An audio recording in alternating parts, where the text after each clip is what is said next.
Bonjour, everyone. Hi, this is Neshi Lilkatz. Welcome to Communications from Home, which is my Tuesday evening weekly live stream show here on Star Nations and on Facebook. And we're also simulcasting over to YouTube. And so tonight's Tuesday, April 6th, if you didn't know that already.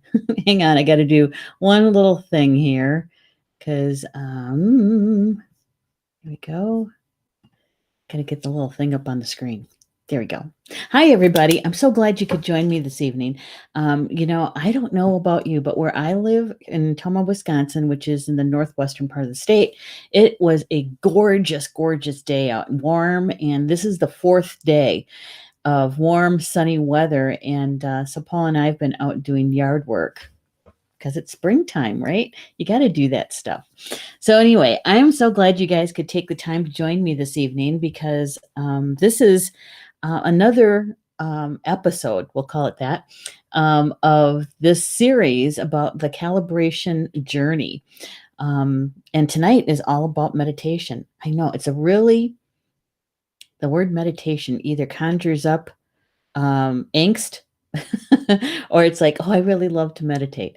And so tonight is all about that and how meditation in its many forms can help us as we go through our calibration or recalibration of our lives.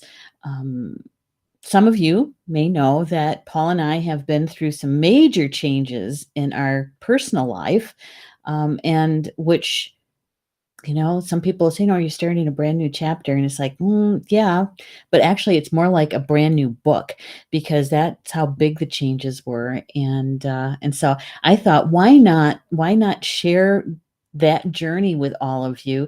Because I'm sure I'm not the only one. I'm not the only one experiencing this kind of reimagining. Some people call it reinventing. My spiritual team was calling it recalibrating your life. And so I can't wait to share this piece with you and also to see what you guys are up to.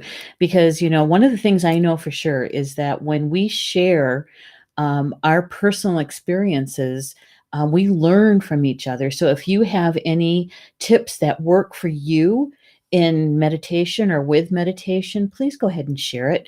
And I'll read it up on the screen and we can learn from each other. Because let's face it, meditation takes some self-discipline, right? When you first set out consciously on your path, your spiritual path, our whole life is spiritual. When we're consciously aware of what we're doing and why we're doing it, meditation, we learn about it sometimes at a young age and sometimes when we're older, right? And the meditation comes in many forms that we might not even would have considered being a meditative state. All right. Because sometimes I think when we think of a stereotype of meditation, right? And that is being able to sit in the lotus position, with some sort of hand mudra, and sitting in meditation for maybe hours at a time. That can be true. That's kind of on the really far end of the continuum of meditation, and everything from taking a walk out in the park or out in the woods. Okay. So what is your form of meditation and how has it been helping you in your reimagining yourself or your recalibration of your life? I'll share with you my experiences and how we can use the tool we call meditation to be able to get clarity in decisions that we're going to be making or that we have made. Perhaps it has more to do with being quiet for a while, just quieting and stillness of the mind, right? Yeah, that's the hard one. I mean, for how many times people have asked me or told me that they don't meditate, they can't meditate, they've tried to meditate, and they just can't turn off their mind, their thoughts. And so they just kind of give up, right? Because I think that they're looking at some sort of perfect form of meditation. And I'm here to tell you that Meditation can take many, many forms. It can be very, very traditional meditation, all the way to a very kind of self-described meditation. So I'm going to say hi to a few people in the chat here. Look who's here. Julie's here. Hey, Julie. Good to have you in the house, lady. Always good to see you. One of these days, we're going to need a telephone call to get caught up too. And look, Rochelle's here too. And Deb is listening in as well. Thank you, ladies, for being here this evening with me. I do appreciate it. Those two best friends, they do road trips together too. I love hearing about them. Karen's here too. Hey, Karen. Karen and I had a really good conversation earlier this week. Was it this week? Or was it last week? Yeah, it was Monday. Time does fly though, doesn't it? Good, always good to have Karen in the house. And look who else is here. Rob's here too. Greetings from YouTube land. You forget the land part. Hi, Rob. It's good to have you in the house. And Tabitha's here too. Hey, right back at you. So here's the question for you guys. Number one, do you have a regular time or a regular form of some sort of meditation? In other words, maybe some people actually have it on their calendar. Or is it, that certain time of day or certain time of week that you do some sort of inner reflection, inner quiet time? Okay. That's a good question, because sometimes we don't do that. Wait, I got to check something. I meant to do this earlier. And okay, good. I was just double checking. Double checking to make sure that we were actually live streaming. All right, so the form of meditation. Honestly, in my world, the form isn't necessarily the most important part of meditation. For me, getting quiet is the most important part of meditation. So for some people, movement would be good, because it's hard for them to sit still. And so when you're first starting out, maybe it is going for a walk, or for some people, even going for a run, because we're giving our mental mind and our body something to do.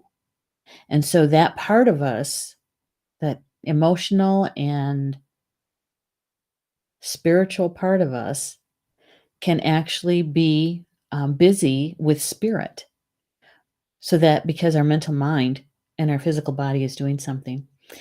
For some people, and I've done this, I was actually instructed years ago by my team to give this a try, and that was knitting. Now, it's for me, knitting, I don't necessarily make anything. Okay. I do knit rectangles, 7x9 rectangles, and with baby yarn. That's with really soft kind of yarn, right? And when I finish up a box of them, I ship them off to a place that and somebody else will stitch them together into a different size blankets, and those are donated then to souls out there that need a blanket. And so in the process of knitting or even crocheting is that we have that repetition, and through that repetition of our hands, our mental mind has something to do, and so it goes quiet. And so that part of us that is reaching out for spirit, reaching out for our spiritual teams, to be able to connect with us, right? Yeah. Some people, they go for walks, right? And there's others, and I've done some smatterings of all of these. Okay. Go walk out on a hiking trail, out in the woods, can be such a quieting experience. It's grounding. That is for certain. And, and it's not the power walk, right? It's not getting your heart rate up and getting from point A to point B. This one is really taking a meandering kind of walk, where you are really taking a look at nature around you, looking at the trees, listening to the birds, watching the water. So there's a quietness around it, right? That's another form of meditation. I guess one of the things I want to make sure, and I think I've made my point pretty clear, is that any kind of form of activity where your mental mind is quieter, right? In my cultural tradition, Native American, Ho-Chunk and Potawatomi, one of the things that our elders talk to us about is is having a quiet mind, being able to go into the quiet, to be able to sit in the silence, right? Yeah, it takes some self-discipline to do that. Yes, it does. And when I say that, I know some people are going, "Oh my god, no, I wouldn't do that," you know? But there is a portion of us, that were meant on this journey called an earth walk is to master, if you will, if you want to use that word, to master our mind, our thoughts, and our emotions so that we have a balance. We have a balance between our thoughts and our emotions. So we're literally living, experiencing our life from our high heart. It's that balance, right? And so if you live a very busy life, and you're constantly on the go, used to be constantly on the go, you need that balance, that time where you are in the quiet and you are mastering your thoughts, right? And I know some people say that when they're in meditation, and they can't their thoughts, it's they go from bounce from one thought to another, right? And I'm sure you heard this one, the monkey mind, right? Yeah. And so it does take some, if you're going to do that, to sit in meditation, it does take some practice to master your thoughts. So every time you find your mind drifting to or thinking about something that makes you um, bring up triggers for you, sometimes that can be good, but you have to be able to call yourself back to the moment. And some people say, it's in the breath, to take that deep breath or to turn your thoughts to your breath. I have a friend of mine, what they do is they use counting. They bring their mind back to the present by counting. Um, and so it does take some form of self-discipline, even if it's to be able to just to get into meditation, right? I've been meditating for a really long time. I was thinking about that today, trying to think, when did I consciously make it a daily or nearly everyday experience? And that started back in 2001. Okay, so that's 20 years. But before that, my meditation wasn't necessarily always consciously done. It started when I was a kid. My mom, we'd be playing outside, and if a verbal fight or a physical fight broke out amongst us kids, me and my brothers, um, she would, come outside and she'd break it up and she'd make us sit on the ground, backs to each other at some distance, so we couldn't talk. If we were going to talk, you'd literally had to raise your voice to be heard, with our backs to each other, and she'd make us sit there quietly until she came to get us. Right. And so sometimes it'd start out with the verbal back and forth. And then she'd come out and she goes, "Yeah, I told you to be quiet," and so then eventually we would quiet down and we'd be sitting there listening to nature around us and calming down, really. So, that self-discipline started at a really young age, and how my mom used to do that for us. I didn't think that was meditation until I was talking to a good friend of mine decades later, decades later, and sharing that story with him, and he said that's a form of meditation, and I know some people would say prayer would be meditation, and it can be. Here, here's a definition that you might recognize is that prayer and meditation is like a conversation, right? In a conversation, one person or one being is speaking and the other is listening. And then eventually what happens is that you reverse roles, right? The one that was listening is now speaking, and the one that was speaking is now listening. And so meditation and prayer for me kind of go hand in hand. It's a divine conversation. So, we might be saying our prayers and making those requests and those kinds of things. Um, and then we listen. And that's the meditation part. And so if you're constantly talking, even if it's only in your mind, in your head, you're not listening to what's being said to you or shown to you. Does that make sense? Yeah. Does that make sense? Did to me when I finally dawned on me, that light bulb moment. All right, I'm going to get caught up with you guys here. Karen. Karen is saying, my mornings of quiet before my husband wakes up is perfect for me. Yes, mine's in the afternoon. Morning time for me is yeah, it's changed a lot. It used to be morning, but mine has shifted to the afternoon. And Tabitha, she says, I don't meditate regularly. I struggle with meditating regularly in any form. My time management is crappy right now. I hear you. I do, Tabitha, because I've been there. It got to the point when I was taking care of mom and running Star Nations that my meditation time used to be like a half an hour. Went from an hour to half an hour to 20 minutes to 10 minutes.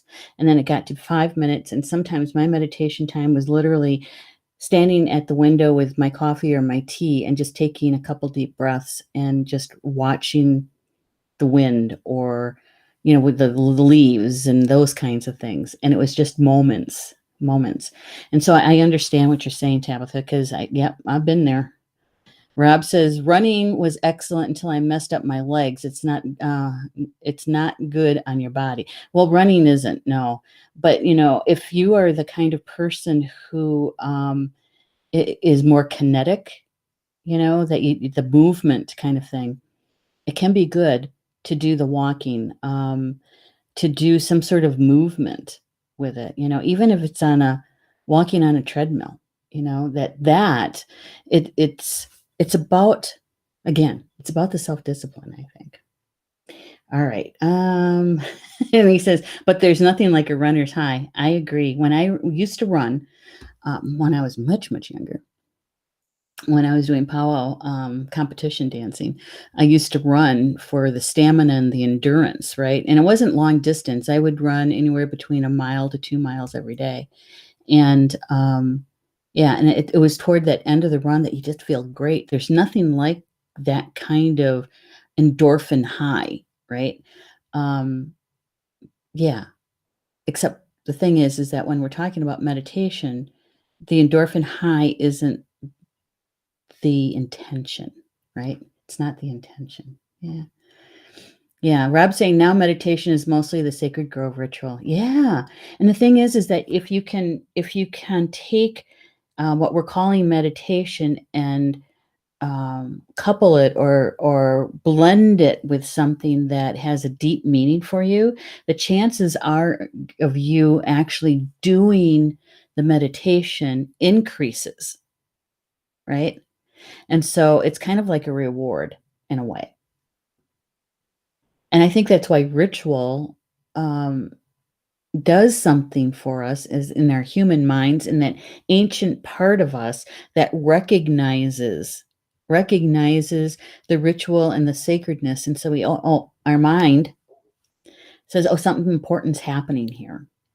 And so it's in that preparation, right? And so even if it's just lighting the candle, or if you're one of those people that need the movement, it's maybe it's grabbing your walking stick or staff or putting on your special walking shoes kind of thing, and you're doing it in a very conscious, ritualistic kind of way.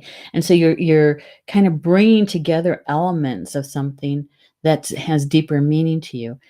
And it's very helpful. It is. And it helps with that self-discipline part. Yeah. Julie is saying, I don't have a regular meditation time, too many distractions like work and people. Yeah, that's true. But we're going to talk about that in just a second, Julie, about why it's important to carve out some sort of time for yourself with that in just a second. Julie says, I also don't have a quiet space in which to meditate. I'd like to do a walking meditation. Yeah, give it a whirl. Give it a try. Even if it's just not even a 10-minute walk. It's all about quieting the mind. And if you can, pun intended, wrap your mental mind around the fact that this is about mastery. It's about mastery. It's about mastering your mental mind so that you can say, okay, now is the time that we're going to take the lid off and you get to do whatever it is that you need to do in that mental process, right? There's a time and a place for it when it's really important and it's enjoyable. And then there's other times when we need the quiet. We need that to slow down and to be in that quietness. And what I'm talking about is really tuning in to either nature or listening, if you're clairaudient, right? Clairvoyant, to be able to really pay attention to the information that's coming to you from your spiritual team. That's the important part. Look who's in the house. Cindy's in the house. Hello, Cindy. She says, I've been making sure if I am doing anything, I will not do anything else. Can't look at my phone or anything else. Right. Absolutely. Okay, here's this. Before I had a designated room for my meditation, sometimes my meditations happened in now it helps when we don't have kids. Okay, I know that's a fact. When you have kids, it's kind of hard. But when you can find a quiet place at a quiet time during the day or evening and make it your special chair or your special corner to sit in, right? Yeah. I've actually done meditations in closets. Closed door. Yes. It wasn't in a walk-in closet either. And I know, there could be a lot of jokes about that one, but it's true. It's helpful. It's helpful to close out the stimulation of all kinds, right? Yeah. And Rochelle says, I don't have a regular time that I meditate. When I walk on my property, I feel in tune with nature, looking at the branch of the trees and seeing the details of each branch. I feel close to my river too. Yes. In fact, when you're sitting, because I know you have a special place to sit to watch your river, right? It's just to watch the water flow and in that quietness. And if your mind isn't bouncing all over to different thoughts and that kind of thing, you are in meditation. And even if your mind is bouncing, bring it back to the river. Bring it back to the river, right? So that's a good one. Thank you, Rochelle. And Rob is saying, walking the Polly Ann Trail, listening to King Crimson has therapeutic value. Therapeutic, yeah. Hey, Jacqueline's in the house. Hello, Jacqueline. Good to have you here, lady. And Rob's also saying, I've never experienced stage 2 runner's high. I only ran a half marathon. Stage 1 is still good. Wildflowers glow and the colors jump at you. Yeah. Yeah. I'm going to bounce back to Julie's statement about not having, a regular time because she doesn't have the place to do that. Right. And part of it has to do with that discipline piece. It does. When you make the decision that meditation for you is important and the reasons for it All right, not just meditation, but the reasons behind the meditation, whether it's really embracing your experience with the balance, right? The balance between your mind and your emotions, the balance between active and quiet, and being in the unified field in your heart, your soul, okay, in the unified field. Whatever that is that it has to be important to you. And so that you can commit to it. You can say to yourself, I am going to do this. I am doing this. I am meditating. I am walking. I am whatever you're using to quiet the mind, that is a commitment. And even if it's only for 5 minutes, yeah, it's helpful. Because eventually, one day, you'll be sitting longer or doing whatever that is longer because you can. Kind of reminds me of every morning. This is why my mornings are different now than what they used to be.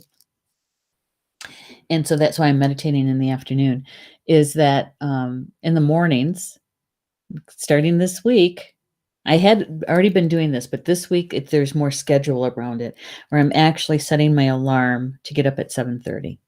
I went 4 months without setting an alarm, just to get a reserve of energy, right? And so this week I'm setting my alarm for 7:30.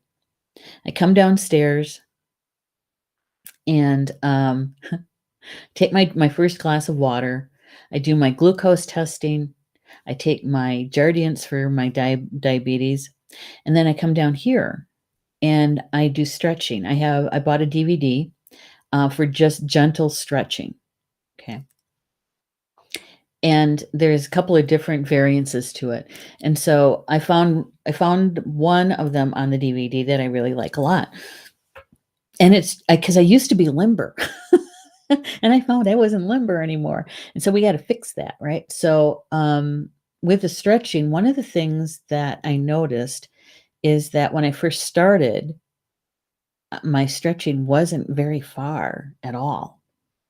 And I noticed today that when I was doing the hamstring stretches, is that I was actually going a lot further than when I first started 6 weeks ago. And so meditation is kind of like that. You're going to, when you first start out and you make the decision that I'm doing this, this is for my highest and best good that I do this. And so when you make that decision, when you first start out, it might not be able to sit for 30 minutes or walk for 30 minutes, right? It might be only for 5 or 10 minutes. And even in that, you might be finding yourself, your mind drifting and thinking about a whole bunch of other stuff where you're pulling yourself back into the moment, right? But you got to start somewhere. And eventually you're going to be able to be in that space for a longer period of time. Yeah. The intention is for me is about the balance between the mental mind and the emotions in the heart. That's my intention. Oh my goodness. Okay. So, hey, oh my God, Andrew. Hello, Andrew. Good to have you here with us. He says, hi, Neshi. I feel like when I'm in the zone with my cooking or music, it is meditative. Yes, it is. Absolutely, it is. Sometimes, when, especially music, when we are, we kind of we're not paying attention to the stimulation around us. We're into the music, we're into the rhythm, we're into the beat, whatever it is, it takes care of the monkey mind. and you're able to, your soul is able to do the expression, is able to bring in the information that your spiritual team has been trying to get to you to pay attention to, right? Yeah, absolutely. Totally agree, Andrew. Totally agree. Yeah, and with the cooking part, that it's the repetition. For me, I know this is going to sound kind of silly, but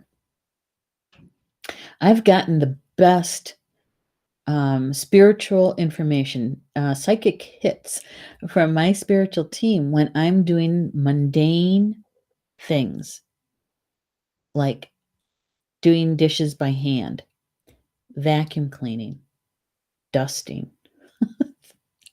all those things that we kind of say, oh, I got to do it. But in the mundane, my mental mind is busy with whatever this is.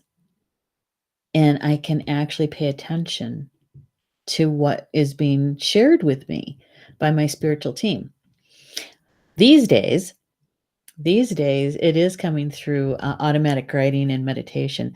And so, and I've shared with you guys many times about my meditation room. And one of these days, I think what I'll do is actually live stream from there and give you guys the kind of the lay of the land there. I've done meditations with you guys in there. Was that last spring, when the pandemic was first, yeah. And and we were doing morning meditations together. That's the room that I meditate in. That's the medicine room. Yes. But when I meditate in the dark.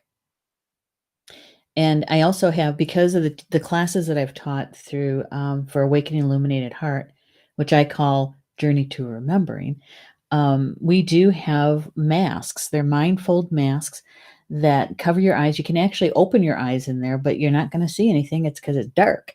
And so the darkness takes away all of the outside stimulation, everything that our physical eyes see and spend time with, because you can't see it. My room is so dark; it doesn't have any windows. My room is so dark that you can't see your hand in front of you. It's one of those rooms that you don't know if your eyes are open or shut. That's how dark it is.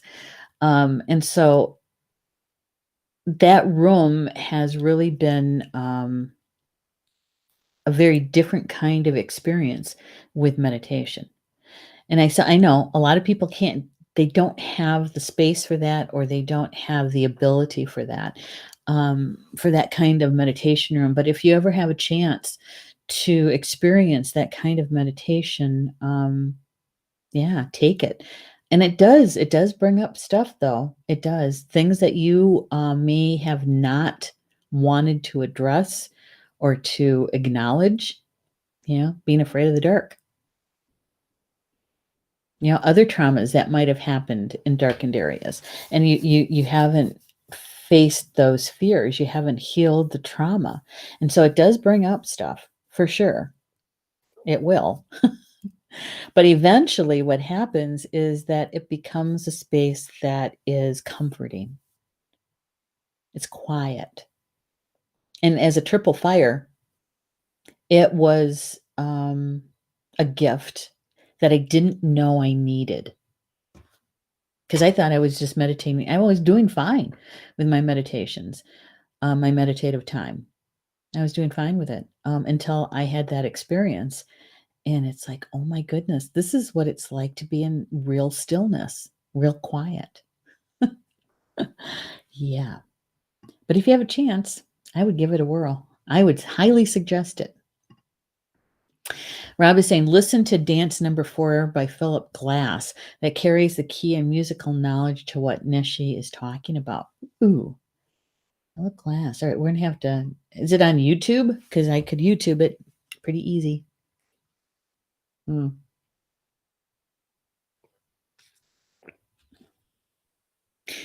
So one of the things I'd like you to consider when you're talking about meditation and the decision to either shift your meditation so that it can be more of a helpful tool for you in your reimagining or reinventing or recalibration, is to consider that as a very helpful tool. And with that, a lot of this is kind of dovetailed together. Everything is interconnected, correct? All right. So our meditations, if you will, is kind of like a gateway, a portal to that mastery of our mental mind and our emotions. And so that we are experiencing much more of our lives and ourselves from that higher vibrational state of the high heart. In meditation the other day for me, this is what came through, and that was um, the middle path. The middle path. It's a well-known phrase, right? The middle path. And that is the balance between the mental mind and the heart. It's the middle path between active, inactive. You've heard me say the magic is in the betwixt and the between. That's the middle path. Okay. The middle path is about that unified field where we are standing or experiencing outside of polarity. Okay. And for me, that means there's another phrase, and you guys are going to be hearing a lot more about this in the future, is the path of CSHAT. Now, I learned that years and years ago. I think it was maybe 15, 16 years ago, the path of CSHAT. And CSHAT is an Egyptian goddess. She is actually the consort or the wife of Thoth, the Egyptian god Thoth. She is known as the Lady of the Library. She is the first scribe. And so, and one of the things that she brings to us as humanity is the middle path. And I learned about all of that years ago. And I'm going to be sharing that more with you in upcoming shows about the middle path and about CSHAT. So, yeah. So everything is interconnected. So if you're interested in experiencing your life in a different way, in that recalibration, you might want to consider how your meditations are a tool to be able for you to get clarity, to ask for the next best step. Show that to me. Tell that to me. I used to do this all the time. In my, I would be talking to my team, and I would be saying, okay, if I want to do X, Y, or Z, and that's my decision, is that for my highest good? And I would get a yes or a no. And if it's for my highest good, what is my next best step to reach that destination? Right. And so, and we're always given information, but we are the ones making the choice, right? And it's in the choice that's the journey. That is the important piece. The destination isn't necessarily the highest priority or importance. It's really what we learn in the journey to get there. And so I was always asking, what's my next best step? What is going to help me with my soul growth in a very blessed way? Not so much the easiest, because sometimes the easiest would end up being maybe the most difficult in either emotions or, yeah, too much drama. And so what is the next best step? Yeah. But that's your choice. That's our choice. Individually, that is our choice in how we are going to use this tool, this spiritual tool that we call meditation.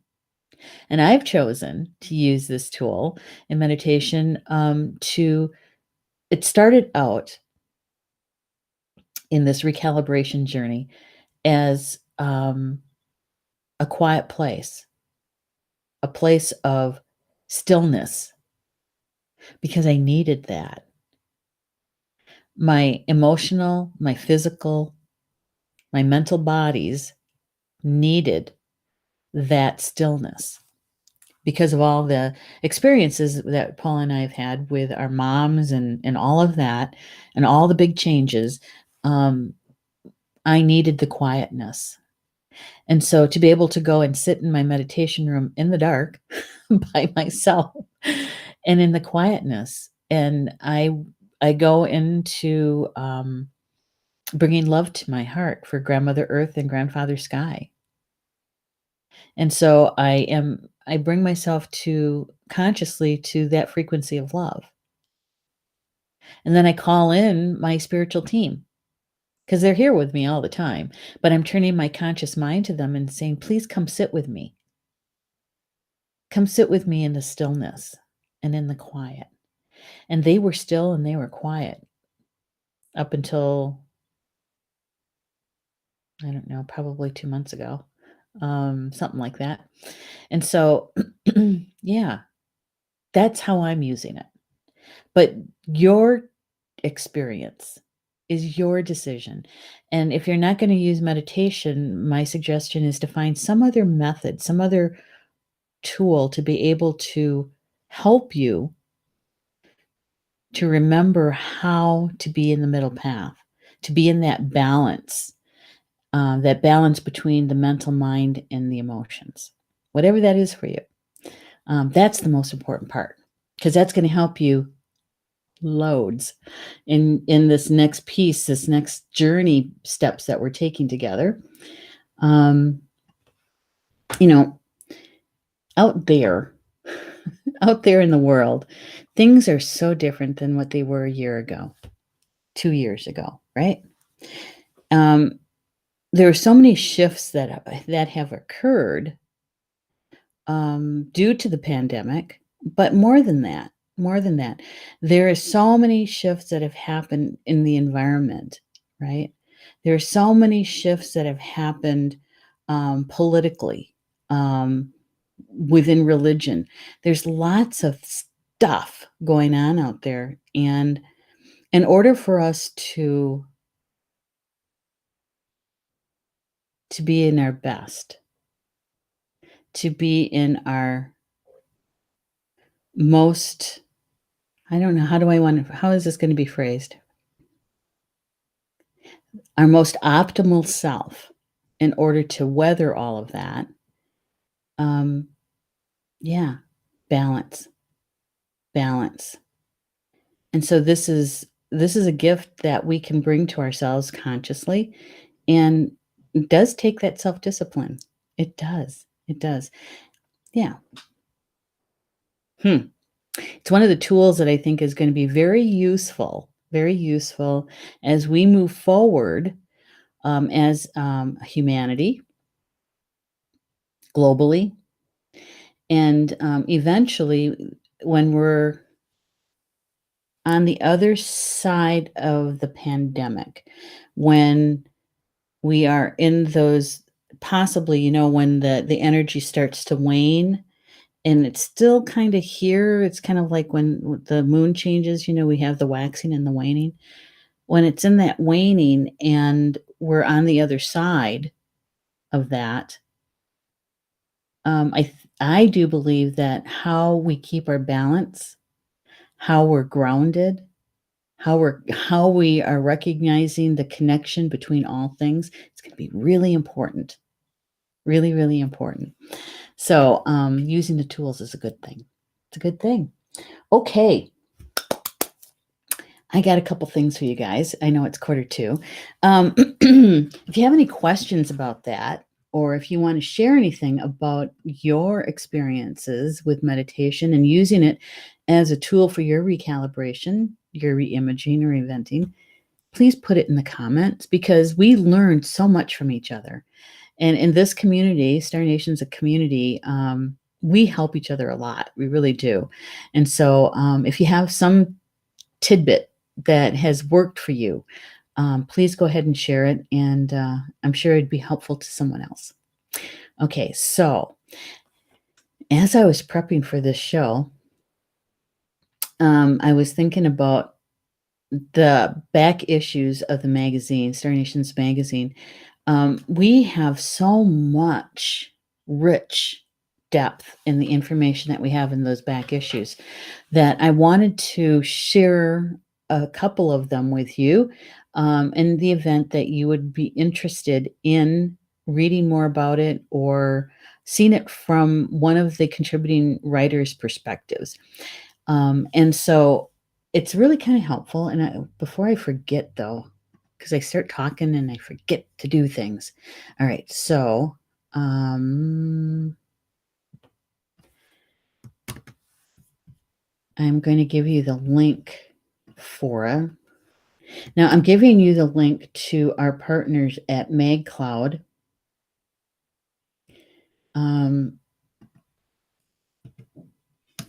Because MagCloud, our partners at MagCloud,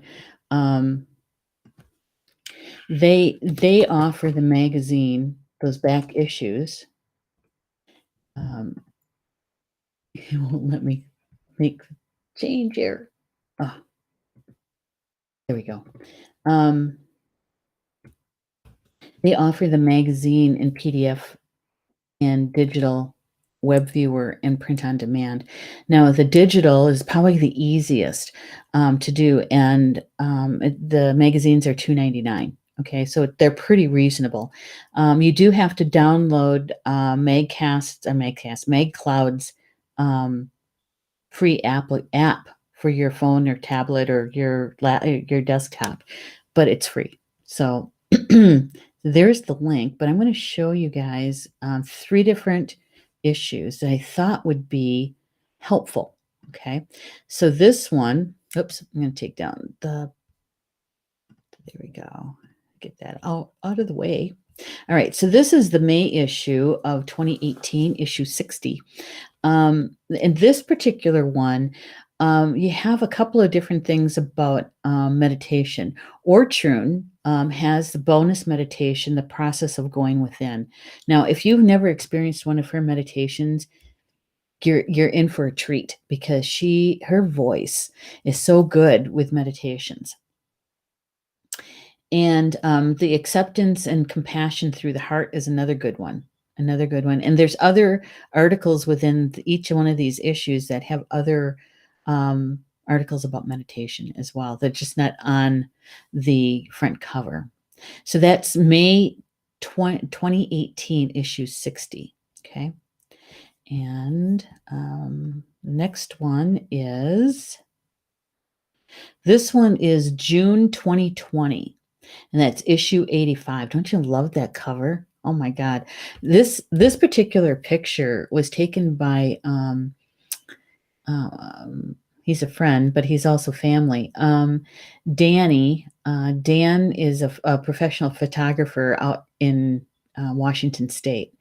And he takes all kinds of pictures, and he does this series of fairy pictures of people who are in dress, right, to look like a fairy. And so I love this cover. All right. So anyway, changing world healing meditation. That's a good one. Forgiveness is big medicine. We talk about the forgiveness and how going into the tiny space of the heart for the forgiveness. And I thought you guys might find that interesting.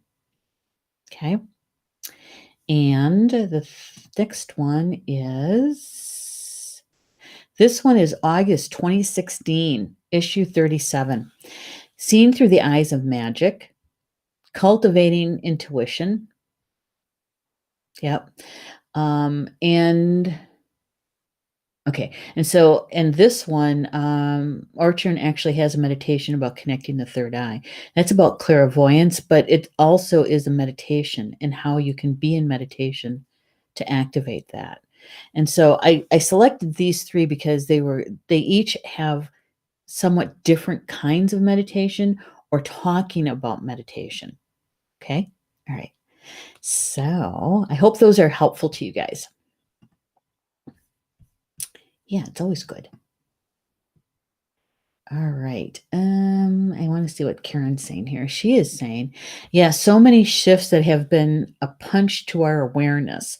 I've really found that feeling my connection to God or goddess energy is what settles any stressors that may come up and allows me that moment to find an appropriate reaction to whatever the situation. Again, absolutely true. True, Karen. Thank you for sharing that.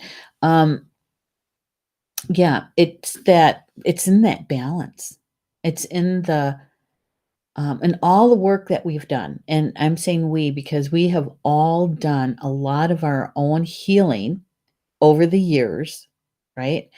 That it's no longer practicing, that we're actually applying the information, the knowledge that we've gained through life lessons, right?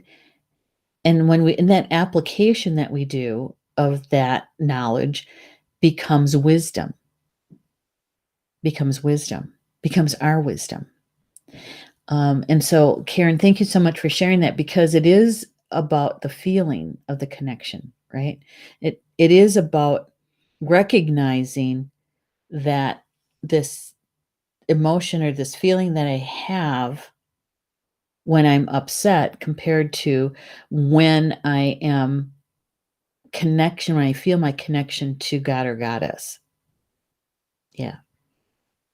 And the thing is that that's an awareness. That's a conscious awareness.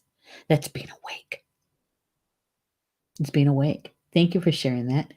Look who's in the house with my sister, Mimi. Kate, she's here. Thank you, Kate, for joining us. And thank you, Rob. Rob has given us the YouTube for that music that he said by Philip Glass, Dance Number 4. I'm going to listen to that after the show. Thank you, Rob. It's a good one. Okay. Let's see. One of the other things I wanted to share with you guys is that this is going to sound kind of funny. The Star Nations, much of Star Nations is on pause. And because I'm going through this recalibration of me, right? And also, it gave us space, Paul and I space to do our grief and mourning work, our moms. And so, yeah, and so we're going to be taking most of the summer anyway because we have an RV that we haven't even really used. And so we're going to be doing that. But in the meantime, there's a couple of things that I'm going to be doing because I have 2 classes that I had to either postpone or reschedule because of mom and because of COVID, right? So I have 2 things coming up. And we just kind of settled on one of them yesterday. I have a drum making workshop that was scheduled last year, scheduled, then rescheduled, and then rescheduled to June 12th of this year of 2021. We were going to be holding it in Michigan, but because there's some things going on in Lori's family that's really taken top priority. Her daughter really needs Lori. And so what we're going to do is we're going to move the location of the drum making workshop to Star Nations Academy here in Tomah, Wisconsin on June 12th. I'll be sending out more information about that. It's going to be a very small class. I usually have maximum 14 people. But I think that with this particular class, we're going to have a much smaller class, probably a max of 6 people. So if you're interested in that, I'll have all the registration and how you can contact me with that. And the changes on our website should be coming up within the week or so. Okay. So that's the weekend of June 12th. And what's coming up also in June, which just got kind of settled on Sunday, Easter Sunday. I wasn't working Easter Sunday. I was working raking leaves. And this is what came to me from my spiritual team. And that was, I had to postpone a class called Journey to Remembering. It was a Zoom class. And yeah, because of mom, I couldn't really be attentive to it.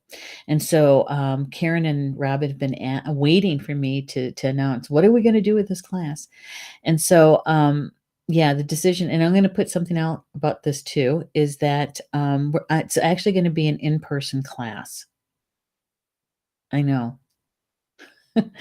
So, the in-person class, Journey to Remembering, is going to be the third weekend in June, and that date, let me get my calendar up here.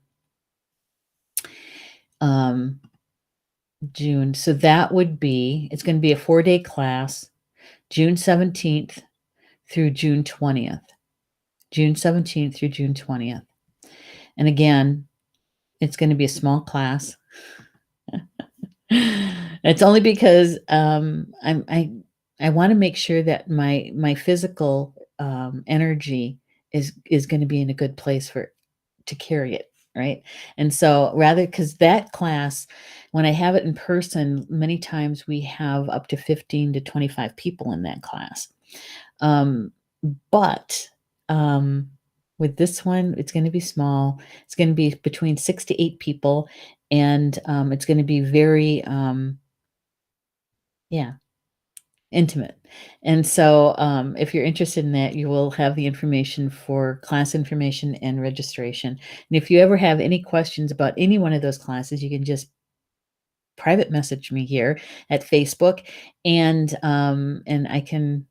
we can connect and I can answer your questions about that. Okay. All right. Well, I hope you guys can join us for one of those 2 classes. I know that there's been a few people just waiting for to be able to birth their sacred drum. And so I'm so glad that we're going to be able to offer that in person here at Toma, Wisconsin. Yeah. All right. Now, I hope that the information tonight about meditation and the definition of meditation helps you to determine for yourself, make that decision for yourself if you're going to use meditation as a tool for your reinventing, reimaging, recalibrating your personal and business life like I am. And I hope that the conversation was helpful. Helps you to discern for yourself what's in your best and highest good. Okay. All right. So, with that, please enjoy the rest of your Tuesday evening, and we'll see you back here next week for communications from home. And next week, we're going to be talking about using card draws, drawing tarot cards, or yeah, cards. Oh my gosh. You can tell I am losing my vocabulary. All right. So next week's topic is about using card drawing for a tool for your recalibration journey. And I've got a couple stories to share about that that occurred to me during my journey, and how the drawing of cards were insightful. And it was like, I wouldn't have thought of that. My mental mind would not have thought of that. And so that's next week's show.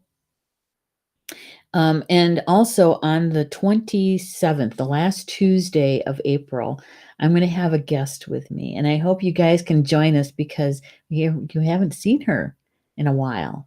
And that is Julie Hedges is going to be joining me for Communications from Home, because the topic is about the use of astrology, specifically your moon sign, in your recalibration journey. And so I hope you guys can join me for that. That's on Tuesday, April 27th at 8 p.m. Eastern Time. Okay, so I'll see you next week for communications from home, and the topic is using card drawing for your recalibration journey. So, with that, Bama Mina, that means until we see each other again. I love you guys.